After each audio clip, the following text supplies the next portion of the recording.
Vatsympana etin'ny pasteur Ratsianarivo Léa. Manonona ny fahasoavana sy ny fiadanana avy amin'Andriamanitra iray sy Jesosy Kristy Tompo ary ny fampiraisana avy amin'ny fanahy masina ho an'ny tsiraray avy izay miaino izao vatsim-panahy izao. Hivavaka itsika tompoko. Ray io, ray malala ianao. Ray tia anay ianao ka nanome anay ilay zanako ilay tokana ho famonjena sy ho fanavotana ho anay tsiraray avy. Lehibe ny fitiavanao sy ny famonjenao Jesosy Kristy Tompo velona sy masina ary manakely avy any Nazareta, ka dia tsy namelanay ho irery ianao, tsy namelanay hangay ahy ianao fa nomenao ny fanahinao masina mba hanome anay ny fofinaina mahavelona, hanome anay ny tombonandro, pahasoavana sy fitahiana, hanome anay ny tombom-pahavelomana, hahafahanay midera sy mankalaza manome voninahitra ny anaranao.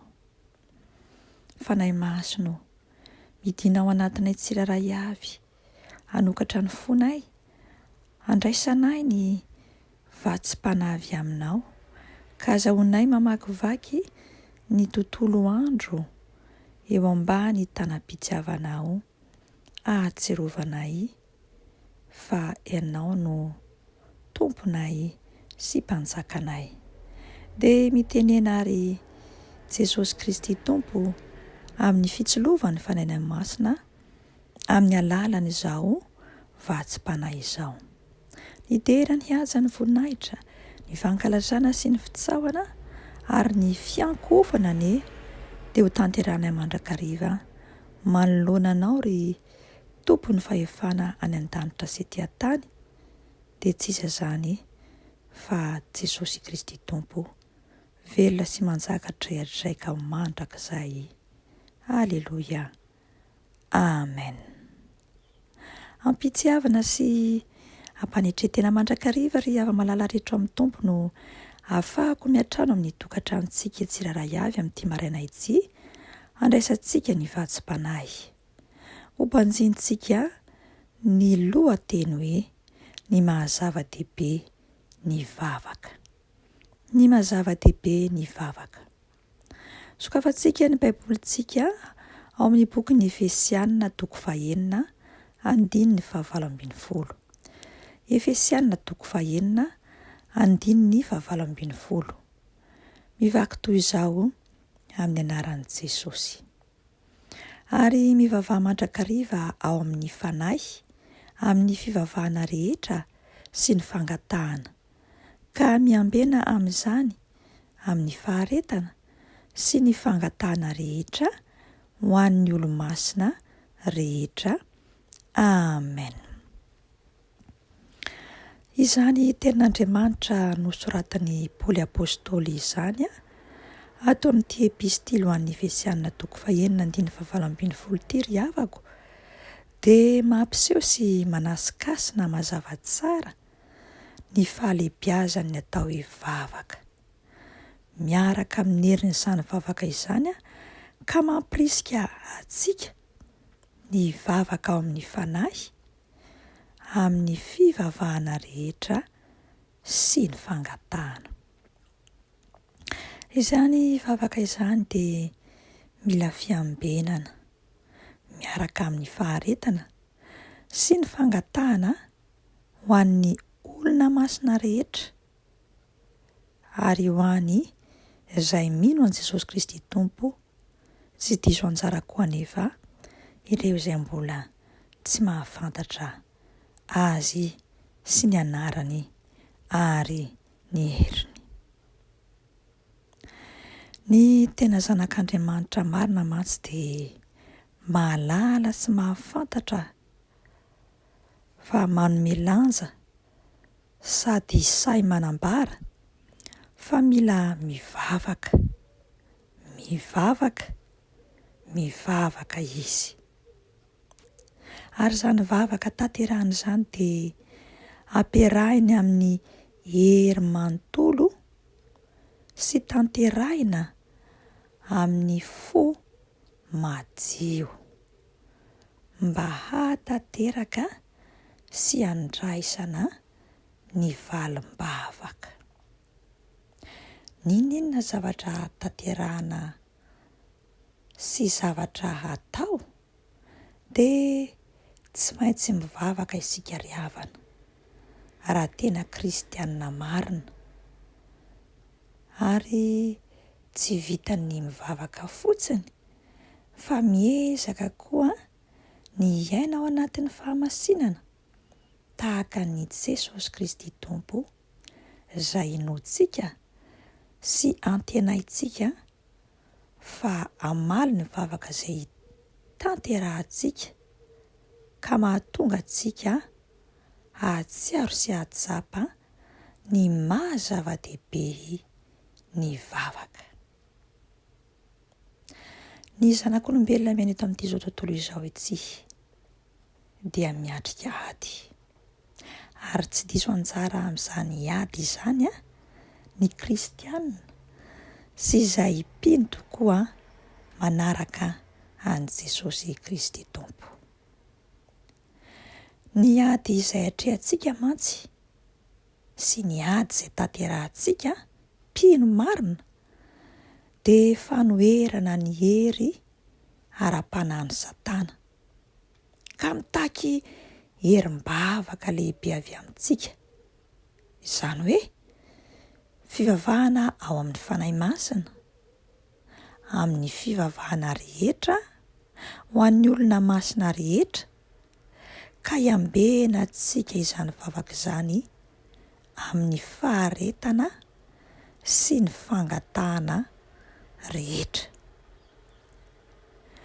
Misy antanatohatra mihitsy izany andehanantsika mba hatanteraka sy hampisy lanja ary hazava-dehibe ny vavaka tanterahantsika dia ny fivavahantsika amin'ny fanahy masina voalohany indrindra, ary ny fivavahantsika ho an'ny rehetra ny faharoa, ny fahatelo dia fivavahana ho an'ny olona masina rehetra, ny fahaefatra ny fiambenantsika, ny fahadimy ny faharetantsika, ary ny fahaenina ny fanohizantsika ny fangatahana.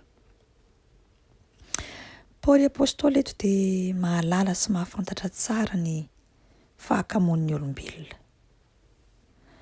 Ny kristiana indrindra moa rehefa resaka vavaka no resahana sy ambara, satria ny kristiana dia kamo ny vavaka, kamo ny atoraka amin'i Jesosy, kamo ny fampidinidinika amin'i Jesosy, kamo ny hamaky ny tenin'Andriamanitra sy fanerasera amin'Andriamanitra amin'ny alalan'ny Baiboly, kamo ny mandeha any am-piangonana hiara hivavaka, dia tsika tsirairay avy ny manohy hoe inona no mahatonga antsika ho kamo ka tsy hanatanteraka ny vavaka, dia mazava ho azy fa tsy handray ny valim-bavaka. Indraindray fotsiny olona iray no hoe mahatojo ny vavaka ataony mandra-pahatanteraka ny valim-bavaka izay tediaviny araka ny filany sy ny sitrapony. Fa rehefa mifanohitra amin'izay dia manalavitra tanteraka an'Andriamanitra sy Jesosy Kristy Tompo izy ary tafasaraka amin'ny fanahy masina. Mandositra ady, mitsokan-daharana avokoa ny kristianina rehefa tsy mifanaraka amin'ny sainy sy ny eritreriny ny zava-misy sy ny zava-mitranga. Izany hoe mivavaka izy, ary rehefa mivavaka izy dia tediaviny eno eo ny valiny izany vavaka tanterahany izany. Rehefa mivavaka izy dia tereny fotsiny ny izay tediaviny sainy no tanterahan'ilay mpamaly vavaka. Kanefa eto ny tenin'ny Tompo, ny tenin'Andriamanitra dia manamafy fa anisan'ny karazam-piadiana mahery vaika tokoa anie ny vavaka. Anisan'ny fitaovana azo antoka hanoherana izay zava-mitrangana rehetra eo amin'ny lafim-piainantsika izay mino an'i Jesosy Kristy Tompo tokoa izany vavaka izany, ka mahatonga antsika sy ny hafa azo fandresena, kanefa miankina tanteraka amin'ny fiarahantsika miasa amin'Andriamanitra ny fahatanterahana sy ny fahalehibiazana izany herin'ny vavaka izany. Ny tsy fanatanterahana ny fivavahana am-pahazotoana, ny tsy fampiasana ny karazam-bavaka rehetra amin'ny fisehoan'ny zavatra maro samihafa eo amin'ny fiainantsika mantsy dia toy ny mitolo-batana ho amin'ny fahavalo isika. Anio ary havako, manomboka anio dia mivavaha ka aza mitsahatra, mivavaha ao amin'ny fanahy masina, miambena amin'ny faharetana, mangatao an'ny olo-masina rehetra dia izao sy anao izany, dia ho hitanao sy ho tsapanao ny fahalehibiazana sy ny mahazava-dehibe ny atao hivavaka. Fa tsy mety ratsy mivavaka mandrakarivantsika katsireraka. Ary io koa ny voasoratra ao amin'ny bokin'ny Jakoba 5:5 milaza hoe amin'ny anaran'i Jesosy, ny fiasa ny vavaky ny marina dia mahery indrindra. Amen. Vavaka isika tompoko. Raha io, Jesosy Kristy Tompo, fanahy masino, faly ny fonay tamin'ity maraina ity. Tsapanay ny halehiben'ny fitiavana ho anay, ka mbola mampatsiahy anay sy manambara aminay, nanasikasina taminay fa mahery ary zava-dehibe ny vavaka. Izany vavaka izany no anisan'ny fitaovam-piadiana omena ho anay, mahery vaika ary mahavita zava-mahagaga maro samihafa. Aza vela hanao kitototsony ary zahay fa manjary hitolo-batana eo anatrehan'ny fahavalonay, fa kosa hanao lohalaharana ny vavaka, satria ny vavaka ao amin'ny fanahy masina no mahatonga anay hahita ny fandresena, hahazo ny amboara dia ny satroboninahitry ny fiainana santarinay sady ety ambonin'ny tany. Ampianarin'ny tsiraray avy ara hanana ny faharetana ary koa hivavaka sy hangataka mandrakariva ho an'ny olona rehetra, ho an'ny hafa, ho an'izay mino, dia ho tanteraka ny teninao sy ny tsodranonao masina hoe mivavaha mandrakariva ao amin'ny fanahy, amin'ny fivavahana rehetra sy ny fangatahana rehetra, ka miambena amin'izany amin'ny faharetana sy ny fangatahana rehetra ho an'ny olona masina rehetra. Dia ho anao ry lay mpamaly vavaka, ny dera sy ny hajaran'ny voninahitra mandrakizay, ny segondra sy ny minitra anay, ny ora sy ny isan'andronay anie, dia ho fenonay sy ho votosanay ny vavaka eo anatrehanao, ahatsapahanay ny fahalehibiazan'ny zany vavaka izany. Aleluia. Amen.